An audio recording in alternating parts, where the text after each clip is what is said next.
Well, hello everyone. Welcome to the 10,000 subscriber Q&A special. What a month it's been. Thank you so much for 10,000 subscribers. But more than that, thank you for providing a new home for me to upload content. So for those of you who have maybe just seen my absurd Zelda theories, hi, my name is Toby. You may know me as Birdkeeper Toby. That is my YouTube channel where I make videos all about Pokemon and the deep lore of Pokemon. I started this channel very much to not be the Zelda version of what I do on the Pokemon channel, but instead to be wackier and goofier and to just kind of have fun. This video is going to be audio only, pretty much. There'll be some gameplay on screen of my own Zelda adventures, but typically speaking, this is going to be something you can put on in the background and chill and relax. And I'm going to answer the questions that you've asked on my community tab on my YouTube comment section, and I'm going to try and do this all in one take, which is ridiculous because this video probably looks quite long. So let's jump straight into it with Epic Randomness asking me, do you think that the next Zelda game will be in the same era with all the characters that we know and love, or do you think they'll finally move time forward or backwards after all these years? So we're talking about Tears of the Kingdom and Breath of the Wild. They're very much set in the same world, same as, like, say, Ocarina of Time and Majora's Mask, or Wind Waker and Phantom Hourglass and Spirit Tracks. All very much, while those aren't set in the same literal world, they're very similar in style and the kind of characters that show up. So, my hope is actually for them to scale down to a more intimate experience. I think a lot of Switch games have this, like Smash Ultimate. Where do you go from Smash Ultimate?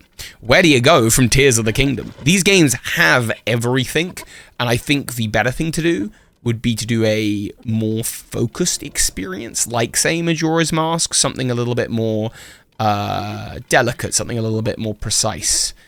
Those are some vague words. But yeah, my hope is actually, and even if they keep it in the same engine of Breath of the Wild and Tears of the Kingdom, they don't need to spend another 6 years making a giant epic. I'm very okay now with, like, a much more smaller, narrative-focused game. I think that could be a lot of fun. Whether they will do that, I have no idea.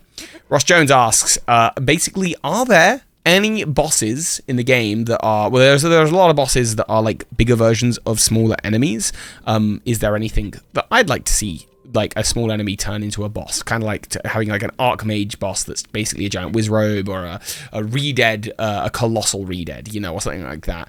And when I think about the enemies in the world of Zelda, yes, actually, I just did a video about the Bubble Frogs, and while they're not technically enemies, I think it would be really cool to get to fight spirit like that, like something that lives in the realm of, like, Satori and the Blue Peas and that kind of thing. Bossy Mountain, Mushroom Frog. Why did I say mountain? You know a mountain in your name. So, do you sound an awful lot like Birdkeeper Toby, fellow? Are you perhaps distant cousins? We are twin brothers who hate each other with a passion. Birdkeeper Toby is a little bit too strung up for absurd Zelda theories. What alternate kingdom or realms of Hyrule would you like to see revisited in the open world format? Termina. I think that's just like a no-brainer. I'd love to see Termina revisited and expanded upon. Although a revisit to the Great Sea could be a lot of fun. I'm a huge Wind Waker fan. I will try not to answer, by the way, too many questions that, like, repeats. So Gibbs says, what do you think is the plan for the series moving forward? Yes, I've kind of answered that one. Kato, how do you feel about world exploration in Tears of the Kingdom compared to Breath of the Wild? I asked that because you're feeling in the minority that you found Breath of the Wild's exploration to be more captivating. I don't know, Kato. I found them both to be very captivating. I like the options that you have in Breath of the Wild, in Tears of the Kingdom, to explore very much at your own pace and in whatever way suits you. It just gives you more traversal options, and that's only limited by how much creativity you have. Maybe it felt more checklist style for you because it was all noob with Breath of the Wild, where obviously with Tears of the Kingdom, you sort of kind of know where a lot of things are from Breath of the Wild. But no, I'm pretty happy with both. Let's see, Azure Blue Games. After Tears of the Kingdom, do you think we'll get another spin-off game like the Age of Hyrule? Do you mean like the Age of Calamity? Oh, it would be fun to play as Rauru, Minoru. I see. So going back to that time. I guess they could do a game that expands on the Zonai. That'd be kind of fun. Do I think we'll get it? Do you know what? Zelda is one of those series where everything they do is experimental from game to game, so I genuinely wouldn't even want to wouldn't want to predict. Retrosphere says, hello, great to see that you and the channel is going well. Thank you. I have a question to ask you if you are up to it, my good sir. What is your favorite mask in The Legend of Zelda Majora's Mask? What is my favorite mask in Majora's Mask? Other than, of course, the Majora's Mask. I was always a fan of the Goron mask, and I think that's just because traversal as a Goron is really fun. Rolling around the field of Termina and just like blitzing through enemies was always...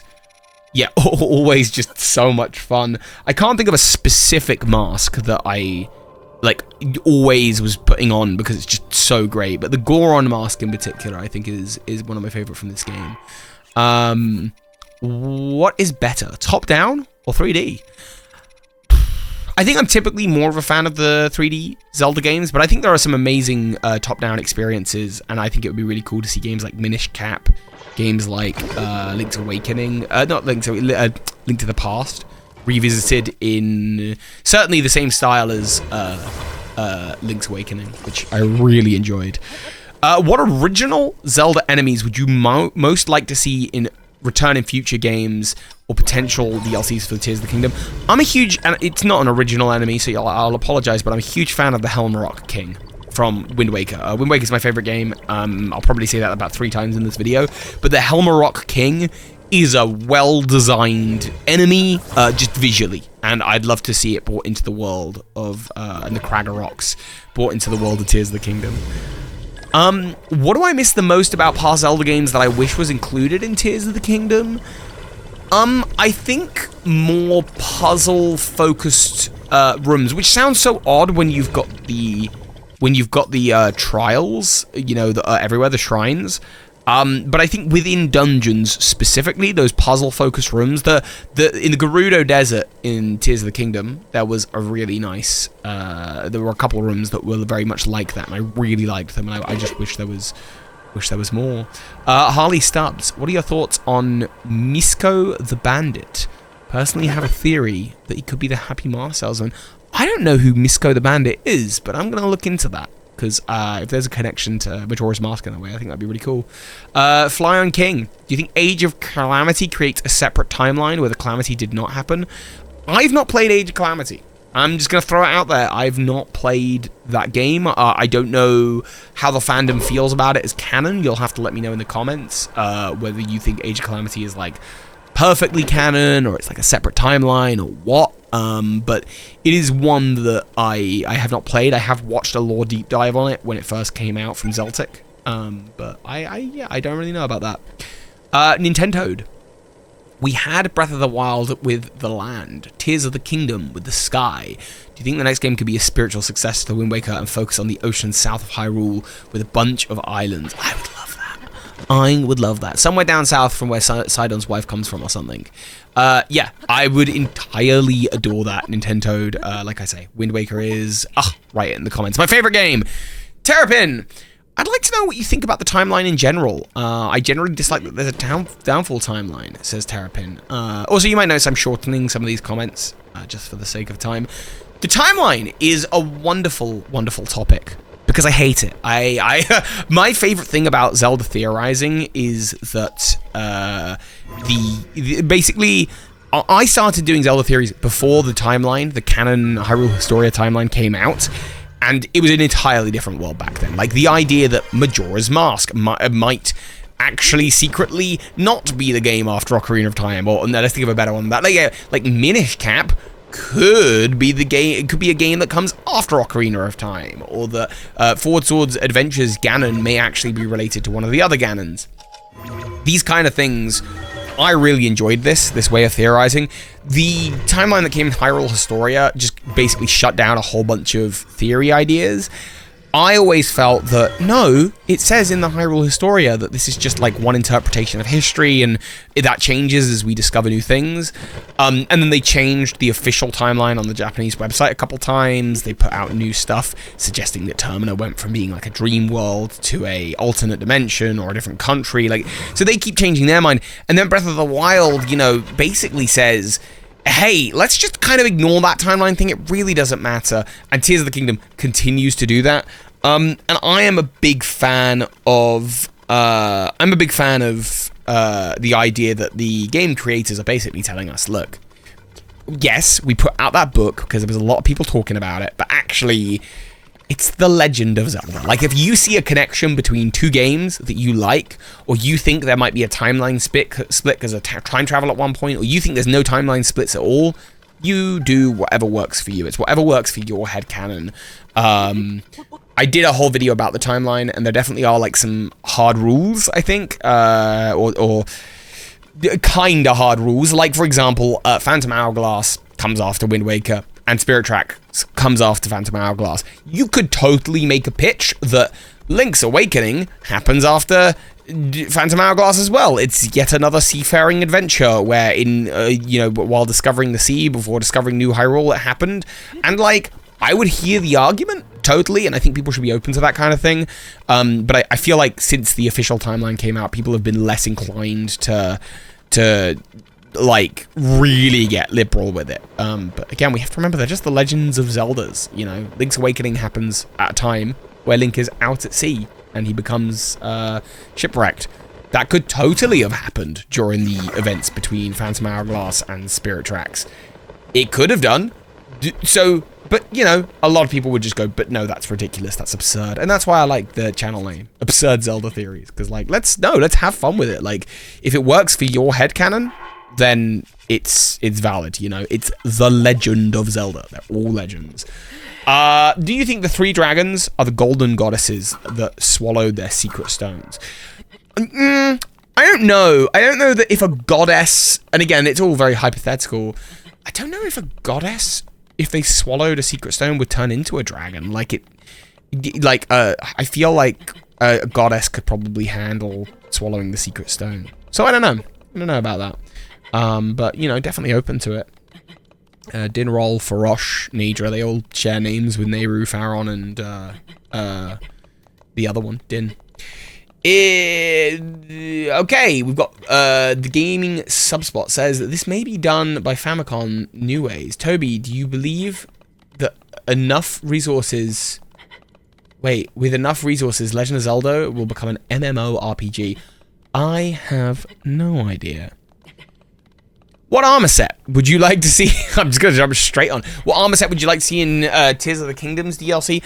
I'd love to see an armor set where Link could dress up as Ganondorf from Wind Waker. Big Emperor robes that give him improved stamina to hop around, because that's what Ganondorf does. Favorite Zelda game overall is The Wind Waker. Favorite Pokemon... what's your favorite, Pokemon or Zelda? I've always said that Pokemon's my favorite franchise, but Zelda has my favorite game of all time, which is Wind Waker. Which one do you prefer making videos on? Right now, Zelda. Like, right now, I'm really into this. But I also know that my love of Zelda comes in, like, spurts. It comes in waves where I'm not suddenly, like, all in on it. So, yeah. What is my favorite race in all of Zelda? That is a good question. I guess the Gorons? No. The Zoras? No. Both of them are just so iconic. I guess the Koroks. No, the Gorons. No, the Zoras. Swindly asks, if you haven't addressed it already, will this channel still be active at the end of the year after Birdkeeper Toby is going to die down? So yeah, I should address that. For those of you who are still listening here, hello, secret call out. Let me know the time code if you're still here in the comments. So if you haven't missed it already, if you don't know, at the end of this year, beginning of next year, I am taking a break from YouTube, probably for a minimum of 6 months. I don't fully know what the plan is after that. But I'm gonna, probably this channel will also take a break during that time.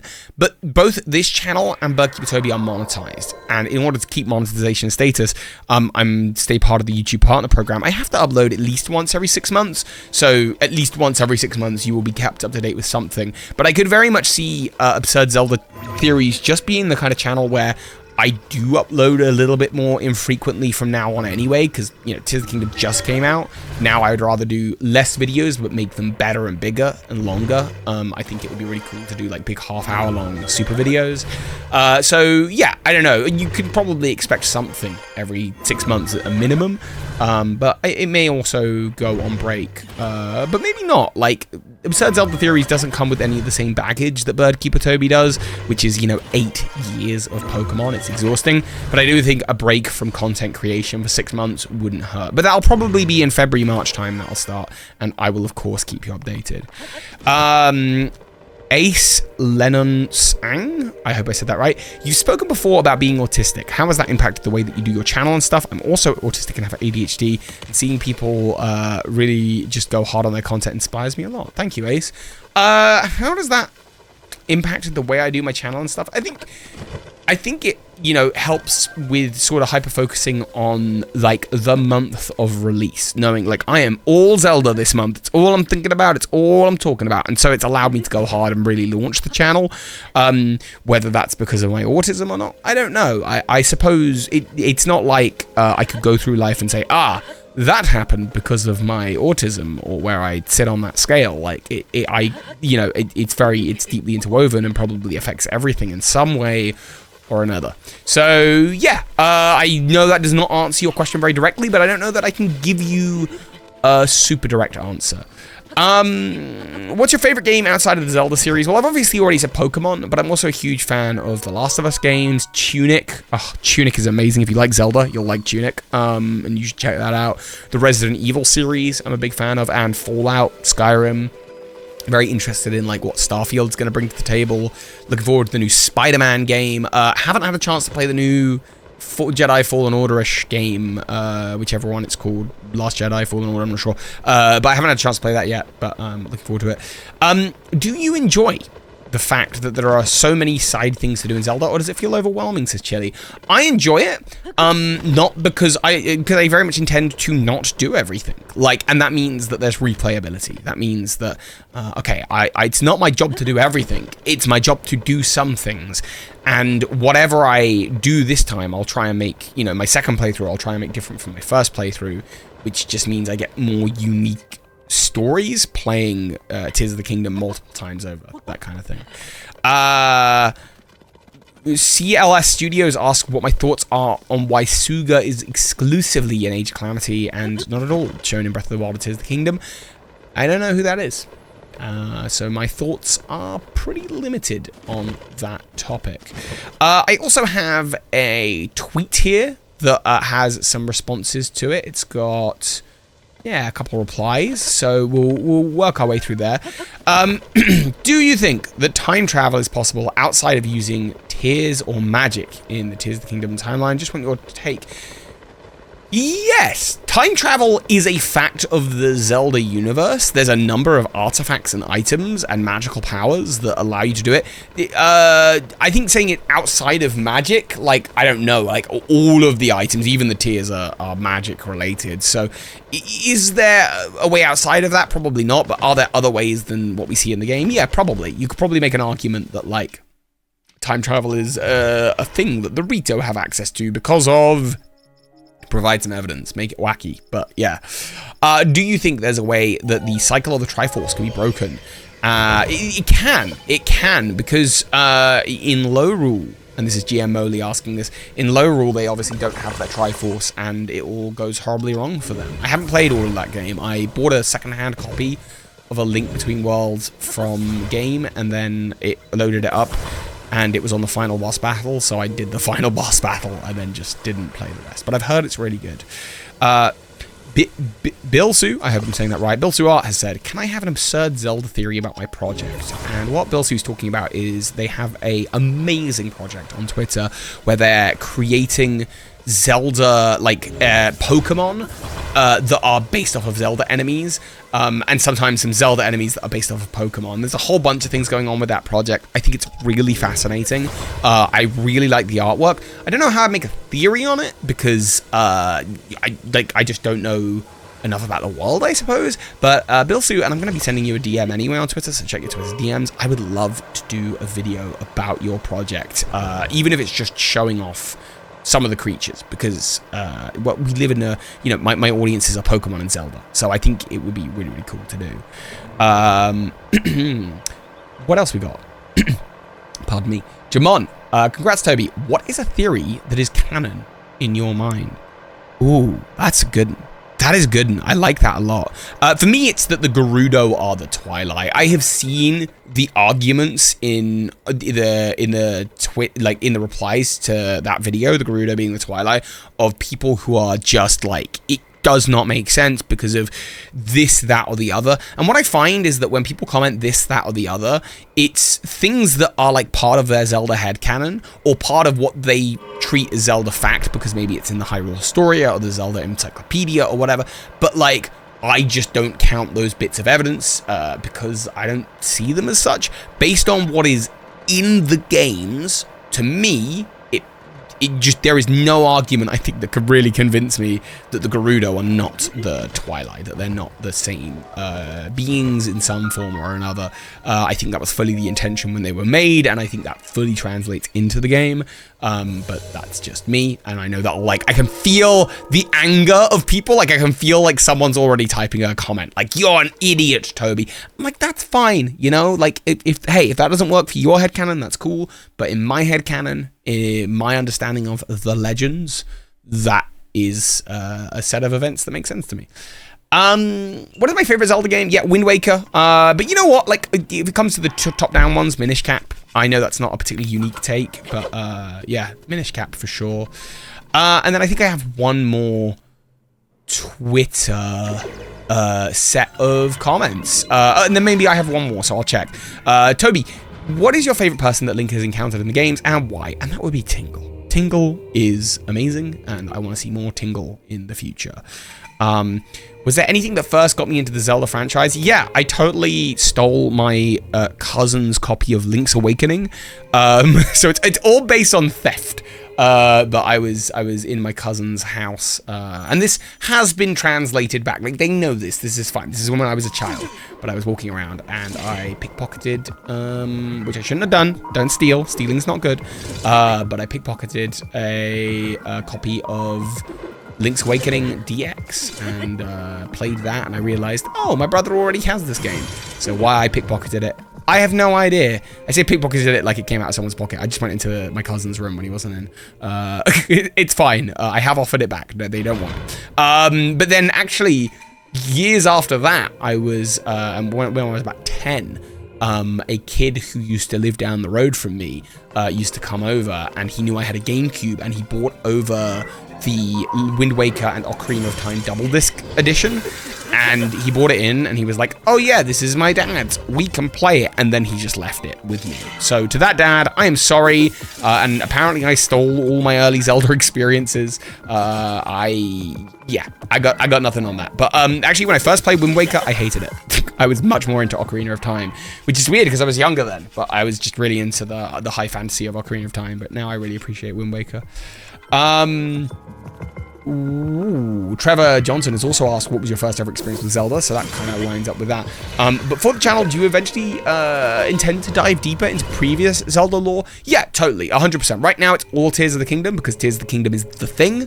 But yeah, down the line, I would absolutely love to revisit some of my favorites and actually even play some games for the first time. I've never played the Oracle games, for example, but I think that's pretty common. A lot of people who make Zelda games content haven't played the Oracle games. Are there any theories that you started working on and then realized it was too absurd for even a channel called Absurd Zelda Theories? No, the channel has not been around for long enough, but believe you me, when the time comes and I find a theory that absurd, I'll make a video about it. Master Zero, if I'm saying that right, I would like all Zelda Timelines order with flashbacks explained, the evolution of the Master Sword, the evolution of Ganon, and why their legend always repeats without shifting genders or anything really. Yeah, interesting. I mean, that's kind of video I could see myself building up to. I've sort of done a timeline video like that, which I'd recommend, my video on the Zelda timeline. But definitely something I could look into, for sure. Yeah, and then I think we have potentially one more time that I've asked for Q&A questions. Yeah, here we go. So I got the last kind of 15-ish, 10, 15. Mayit Jim. I want to watch your videos so badly. Are you going to do any theories that are spoiler-free for Tears of the Kingdom anytime soon? I'm in the middle of my Breath of the Wild playthrough, and I'm afraid the answer to that is no. I am a content creator, and so with that, there comes... well, I would not have been able to grow this channel without talking about the latest thing happening, which is Tears of the Kingdom. So no, I'm always going to be pretty on it. I will always try and be spoiler-free in the titles and thumbnails, and I think it's always important to... but I also think it's important to recognize, like, we are a month out now. So I feel that my responsibility to even put a spoiler warning on a video is over and done with. Everyone's going to have a different limiter on that. If you're angry with me about, like, oh, that's being wrong, I have to ask what you're doing getting 25 minutes into a Zelda YouTuber's video if you care that much about the spoiler. Do you know what I mean? Like, and then that's just kind of where I lie on it. Don't get me wrong, like... I think it is a combination of creators having a responsibility, especially when it comes to titles and thumbnails, but then also, like, viewer responsibility. If you care that deeply about things not getting spoiled, you know, don't engage with that media online. And I would fully encourage anyone, when the next Zelda game comes out, if you don't want spoilers, unsubscribe from it. Ignore, like, mute my channel. Come back when you're done. Come back when you're ready for that content. Many people are ready for it though, from day one. Fisher says, Mika Fisher, I hope I'm saying that right. What led you to the revitalized interest in making content? I thought I remembered you saying this was going to be your last year on YouTube. Either way, I'm glad you made this channel. In truth, the Tears of the Kingdom trailer, the penultimate trailer, was fantastic. It genuinely blew my mind how good that trailer was. It got me amped up, and I just woke up one morning and thought, I'm going to make that channel. I'm going to re-upload my old Zelda videos from Birdkeeper Toby, which are the first 5 videos on this channel. I felt so jazzed about it. And then just seeing that first video that I did with Zeltic, and thank you so much to Zeltic for that, like, hit success, I was just so stoked, and I was like, you know what, it's so nice to build something new. To hit 10,000 subscribers has really genuinely been amazing. I've had a couple of other side channels over the years. None of them have seen this kind of success. So yeah, I may still, when I take a break, have this channel take a break as well at the same time, but we'll see. Rooted Corgi says, I had an idea that maybe Tears of the Kingdom still takes place after the main timeline. Something big happens that reconnects the 3 splits. And I'm not going to go read the rest because it's a little bit more long. But yeah, totally possible. If that works for your headcanon, then that's the right answer. And I really think that's how Zelda's supposed to be enjoyed. I see a lot of people in the Zelda theorizing community, and especially in the comments, like, I've had some amazingly angry comments about Zelda being like, no, you can't possibly think this. This is, I get absurd, but this is just wrong. And it's like... You know what? I'm never gonna pitch a Zelda theory that I don't think is at least plausible, but beyond that, I don't really feel the need to tighten all the screws and make it as shiny and squeaky clean as possible. First of all, because even the people who do that, like Zeltic, for example, whose videos I just massively admire and respect, gets those same comments, so you are not gonna please everyone anyway. But second of all, because I really do believe the ethos is the legend of Zelda, and I know I've said it like that a number of times. It's about repeating stories and themes and characters across time. It's telling a story, a mythos over and over and over again. But like, if for you, for example, the 3 dragons of Tears of the Kingdom and the 3 dragons of Skyward Sword are the same dragon, cool, I'm down with that. If there's no way that's possible because they have different names and one had, you know, they have humanoid faces, sure, okay, that's also fine. Like, and I don't think, I think the Zelda games are designed to account for that. I'm really, yeah, into that. What's your favorite incarnation of Link personality-wise? I hate to be boring and say Wind Waker again, but it probably is Wind Waker's Link. You know, he's fun, he's bubbly, he's courageous though as well. Like running off the, you know, he's a bit dense, but running off of the cliff at the beginning of the game, he is a courageous Link. What's your favorite outfit that Link wears? I have my favorite outfit, and I'm probably wearing it in the gameplay footage in Tears of the Kingdom, which is like the sort of OG armor that the game gives you, the OG clothing. But I also really like, the lobster armor from Wind Waker, armor set, the clothing he wears at the beginning of Wind Waker I think is great. Stylistically, I'm a big fan of Link's Awakening on Switch, so there's that too. Do you prefer making Zelda theories or Pokemon theories? Who's your favorite Zelda character? Says Jark.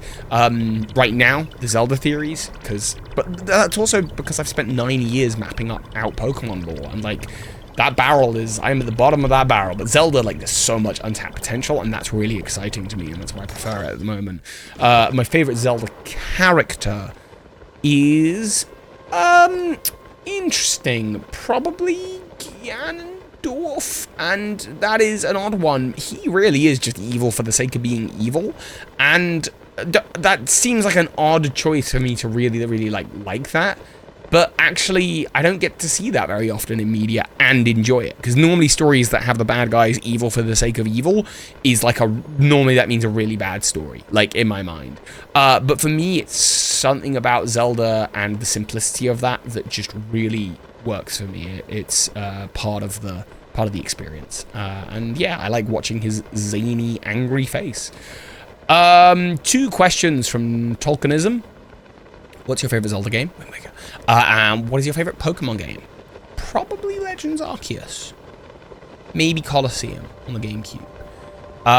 Do I think the Kokiri are still canon? Yes, absolutely, good gamer. I don't know why you would not think that. I think the Kokiri are canon. Yeah. Cool. Okay. Crit has said, congratulations, but why don't you use your little drawing as your profile? So you might have seen throughout my videos I have a little drawing of me that my friend Matt Lay did. You might know Matt Lay's work from Astuf Movie, which is a very popular thing here on YouTube. Why don't I use that as my profile picture? For me, with Absurd Zelda Theories, it had to genuinely, I was like, I want the channel to feel absurd and goofy and not like I'm trying to do a YouTube channel. Like, I don't want it to feel like work and professional. And so part of that is, I think, just having a thumbnail that is literally the picture of Ganondorf from the first video I did when I launched the channel, which is the Ganondorf is the daddy of Death Mountain video. I have a couple, I guess, of my own questions quickly that I wanted to answer, or just things I wanted to translate to you. So speaking of that video, I did not know the channel, that the absurdness of the Zelda theories and the goofiness by which I was going to approach it all was going to happen at the same time as like the dialogue of the videos, calling, you know, the daddy of Death Mountain, Ganondorf, or doing a video about how the Zora are the freakiest race. And I'd love to get into more of those kind of fun, risque topics. For me, that is like the heart of the channel is, let's do a Zelda theory, but let's not do the ultra buttoned up serious thing. Let's like do the whatever Tenacious D is to rock music, let's be that for Zelda theories, you know? And to me, like, that was a really important thing, and I only discovered that in recording the first video and going, oh mama, Ganondorf is wow, you know. It was only while doing that and I realized, I was about to cut it and I was like, no, that's like the soul of the channel. That's the point, is to be free and to be organic. So I think that's a big part of it. In terms of upload schedule going forward, I have one more video that is Tears of the Kingdom related about the Zonai. Once that video is out, yeah, I'm gonna be slower on the uploads. How frequently? I don't know. Is it going to be 1 in 6 months? Is it going to be once a month? Is it going to be twice a week? I honestly don't know is the answer, and that's part of the point of it. Like, Pokemon has been quiet lately, and so as it begins to pick back up with hopefully some DLC trailers soon, I'm going to be getting back on over to Birdkeeper Toby. You know, like, Birdkeeper Toby has had less videos because I've been putting time here. At the same time, I'd argue that this has been time better spent because Tears of the Kingdom just came out. What I will say is, at minimum, I have this platform now, so when the next Zelda game trailer comes out, and I know that'll be years from now, I might reappear and go really, really hard, like upload, upload, upload. And when the next game drops, go hard and upload, upload, upload. I'd like to maintain frequently, though. Like, it would be really fun to have a future where I'm uploading to Birdkeeper Toby and Absurd Zelda Theories pretty equally over the grand scheme of things. And the response that you have had for this channel, the likes, the comments, all of that, has proven that I have the ability to do it. I've made not a lot of money on Birdkeeper Toby, and, you know, being a full-time YouTuber is my full-time job. I haven't made a lot of money there over this last month, But what I've lost out on Birdkeeper Toby, I have actually made back on the Zelda channel. So even having less subscribers because the views are right, I'm making that back. And so I'm not going to experience any kind of, I guess, big financial loss for this.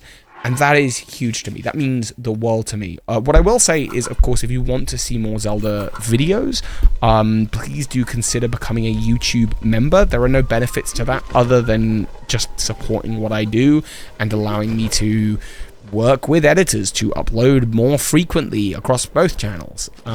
So I'm very, very grateful for that support, but that is never expected. At the end of the day, it's all just content. It's all just YouTube muffle, what's the word?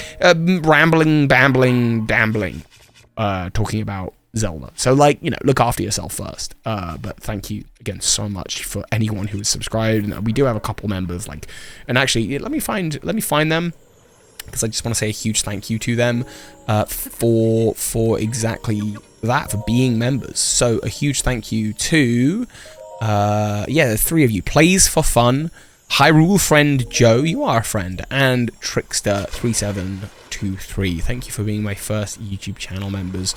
It means a lot. Trickster, you were my first. Thank you.